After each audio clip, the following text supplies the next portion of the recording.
I wouldn't say we're approaching it any differently because I don't think it really has hit us yet that it's going to be our last game at home. But I'm sure once we get out there and we're looking around, taking everything in, knowing it's our last time playing that stadium, there'll probably be a little extra fire for us to to play every play like it's our last, and because it is really it's our last game at home, our last game being able to play in that stadium that we've been playing at for the last couple of years. So, but as far as the approach, I think we're going about it the same way. Yeah. I mean, just going off what Trey said, you got to approach it the same every week. But, I mean, every year you go through it and you see senior days, you see all the seniors, taking pictures, going down the Warrior Walk with their families, like, oh, I got a long time till that. And then now all of a sudden it's your turn and you're just like, all right, well, that was really quick. And so, it's the truth. It goes by in a blink of an eye. So, I mean, yeah, you're going to have a little extra fire going out there. And, some guys, we're just going to have to control it, and use it to what we need to use it for. You guys think of a favorite memory from your Warrior team? The Stanford win's definitely up there. The conference championship game 2 years ago against, was that Air Force? Mm-hmm. Yeah. That one definitely. That was my 21st birthday that day, so that was pretty fun. I turned 21 that day and we won the championship, so it was a fun night. Yeah, I'll second that. Whatever he said right there. It's the exact same. Yeah. I mean, we were roommates at the time too. So yeah. So we had a good time. But I mean, winning the championship at home. After how the start of that season went. Everybody was calling out all of us, calling out the coaches, and then how we finished the season and were able to win the championship. Let's say, what, we're just fine. And being able to do that and then going to a bowl game, beating Cincinnati, and then carrying that on throughout the next few years, it was a pretty awesome feeling. So, I mean, that was probably like one of the best memories was definitely that championship win. What do you guys think about playing a day game on Friday? It's going to be weird. I can't remember last time we played in San Jose. It was San Jose after Thanksgiving. Oh, San Jose? Yeah. Our redshirt freshman year, that was the last time we had like a day game at home. I don't remember what it was like playing like with the sun still out, so it's gonna be weird, especially it's on a Friday too, so it's that much quicker of a week.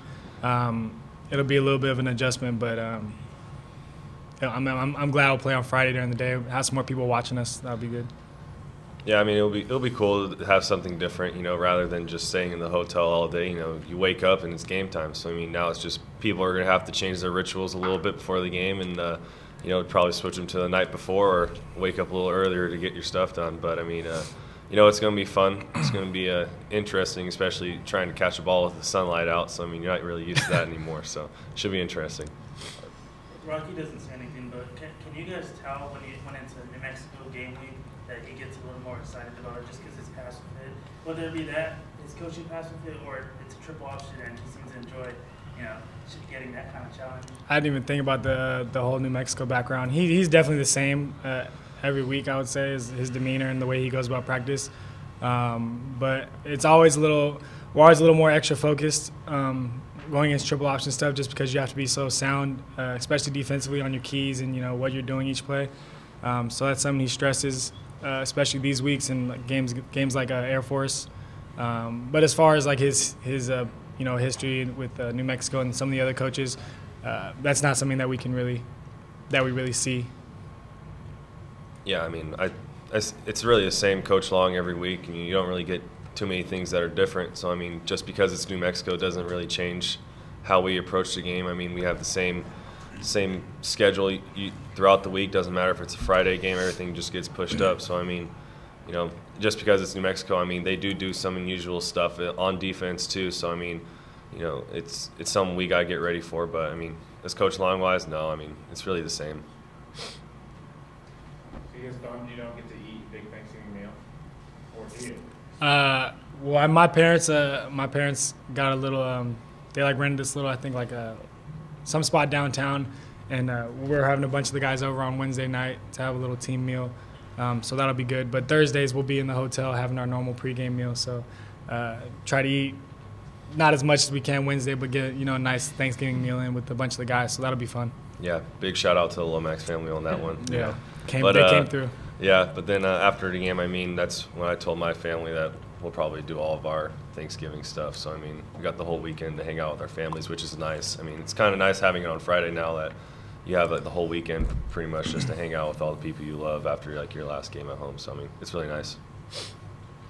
You guys are going to have maybe possibly up to a month or more off, or a little bit less between your last game and the bowl game.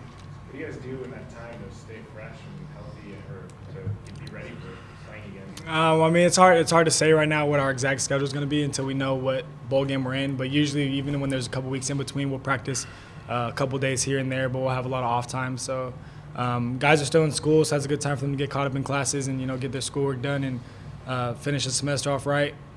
Guys can get healthy for the bowl game. So, but it's nice having a lot more free time and time to hang out and just kick back a little bit. Yeah, it's really. I mean, we haven't really heard too much about what our schedule is going to be because I mean, nothing's going to be set in stone until we figure out where we're going. So I mean, it could be earlier and it could be later. So I mean, we only get 15 practices for bowl prep. So I mean, you got to spread those out in a certain amount of time, and so I mean, you got to be smart with how you choose them. And so I think we'll probably be with Coach Hall a lot throughout the week, just to make sure we're not going to come back to the bowl game out of shape. So yeah. Who knows what he's going to have in store for us, but it should be interesting. Trey, speaking of having things in store for you, Saturday was not the secondary's finest hour. And Yeah. I'm just curious, when you're going through a game, you don't have time to think about it, but maybe as you're coming off the field, you did win. Yeah. Are you thinking to yourself, this might be a little tougher week ahead for us, practice-wise?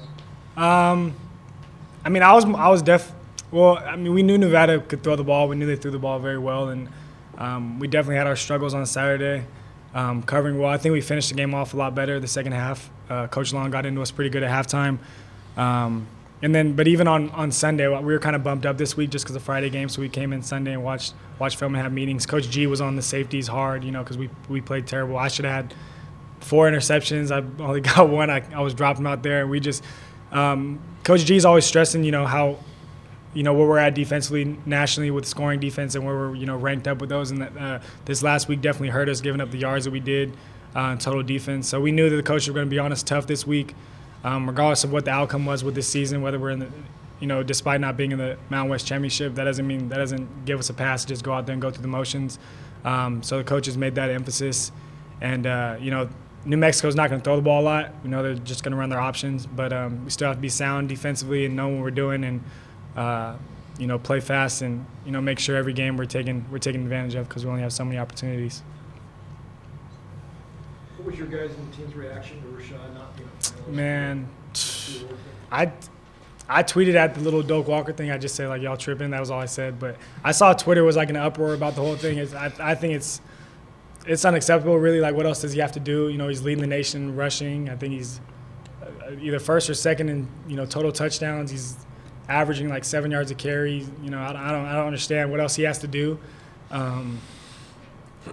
I think that's terrible. I don't understand that at all. I was with him yesterday after practice. We went to the basketball game, and I was just talking to him, and he was just like, it's disappointing because he puts up the numbers he does and then doesn't get the respect or recognition that he deserves. So yeah, I think that's really bad. I think it's a joke. I mean, that's awful. I mean, he's obviously one of the best running backs in the nation. I mean, it's fun blocking for the guy. So I mean, I get to see him every single day and how he runs, and I don't see any other running backs doing what he does. I mean, you can compare his stats to other people's, and you can see how he's done. And then people will say, okay, we're not a Power 5 school, but look what he did against Power 5 schools. The man's a monster. So I mean, I don't understand how you can just down a guy just because he's in a non-Power 5 conference, but when he has over 1,800 yards and still a game or two to go, and he's leading the nation in many categories, and then last week gets over 400 yards of total offense, which quarterbacks usually don't really do, and he did pretty much all by himself. Well, I mean, including his blockers and stuff. But I mean, I think it's an absolute joke. I think it's just dumb. It's the people who they had go in instead of him. I mean, of course, like some of them, yeah, I get it, but it's just like I don't see how you can leave him out of the conversation. Does it give you guys even more incentive to make some kind of statement in Friday's game? I mean, that's probably something you have to ask him. Mm-hmm. We obviously know that he is one of, if not the best running backs in the nation, and he's proven that. So I mean, the award is what it is. He's still putting up the numbers that he is, and I don't think that's going to, hold him back or motivate him anymore. He's as motivated as he's ever been, regardless. I don't think that award is going to push him one way or the other. No, I don't think it's going to, really change anything. But I feel like at this point, he's already there should be no doubt about his ability and, where he's at as far as the nation's top running backs.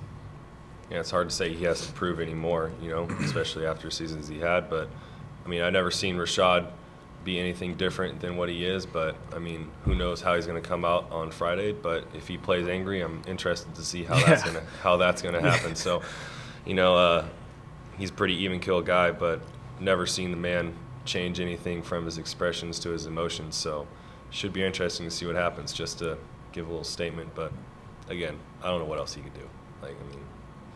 That's it. Trey, you have a good relationship with some of your father's students. How motivating is that for you? It was cool. That Alonzo kid was on the sidelines last week. Got a chance to see him during warm-ups. Me and Cam took pictures with him. I know Cam had tweeted at him too and his dad, so that was definitely special seeing him out there. And we took pictures with him after the game. And that's something that's special to me. My dad's always been involved in the, he's worked special ed in high school, and that was something I kind of got more familiar with towards the end of my high school years and as I got into college. So, having an appreciation for them and everything they do, and having their support means the world to us, and especially seeing them on the sideline was really special. I was glad to see him out there. Does that help team chemistry at all? Seeing them? I think so. Just because social media is such a big part of our world nowadays, and guys see that, and they know our fan base, and they recognize guys like that. So I think a lot of the guys who didn't even, had never seen the kid before, saw him on the sideline and, just recognized him just from Twitter and were saying what's up to him. So I know it meant a lot to him and his parents. Meant a lot to me. I'm sure it meant a lot to my dad. So, it was definitely special, though.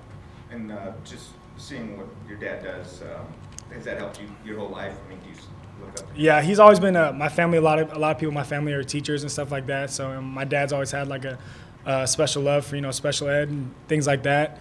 When he was at Bonita Vista, he was doing kind of the similar thing. So I think it's helped me. Definitely, it's really humbling to be around kids like that. See things they go through, and it makes you appreciate things you have, and it's kind of hard to explain, but when you're around kids like that, you just it's special.